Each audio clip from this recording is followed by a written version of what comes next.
What's up, guys? This is Kyle from Wax Museum. You see the footage of me driving, you know that it's time for yet another card show recap. A quick one this week. And I should also add, I have a new phone with supposedly a new fancy camera on it, so hopefully that's reflected in the video quality. Although I will say I'm just a guy that really likes cards. I'm not much of a videographer. But anyway, on Friday, I went to the Bay Area Sports Card Show, which some people will call the Clearwater Card Show. It's one I've talked about many times before. It's held at the Banquet Masters, and they tried something a little different.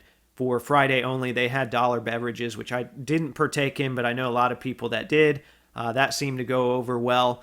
And it should be worth noting, though, that even though there wasn't another card show on Friday in the area, there was another one in the area over the weekend.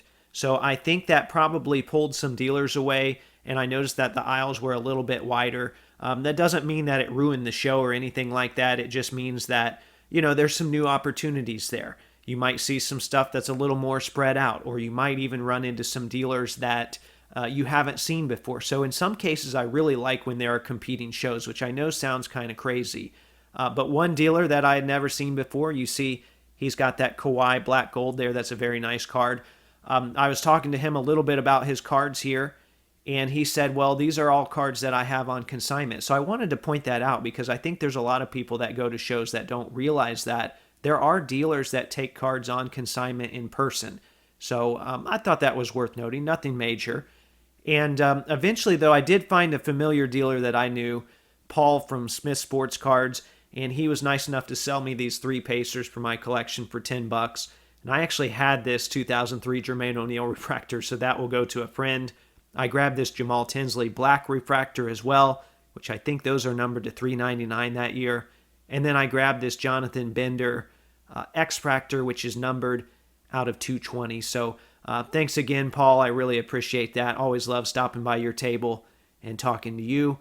And from there, it was on, to the other tables to see what I could find. I always like looking at interesting stuff, seeing unique stuff like that Elvis relic there.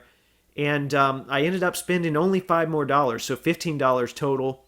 But I went to a table that had this Lou Hudson relic here from some of the earlier Immaculate sets. And Lou Hudson was just named one of the Hall of Fame.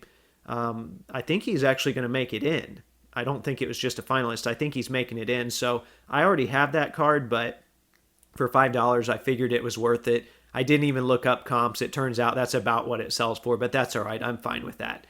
So from there, it was on just to, doing some more digging and seeing what I can find. Although this isn't much of a digging show. This is a show where you're going to see some of the real heavy hitters come out.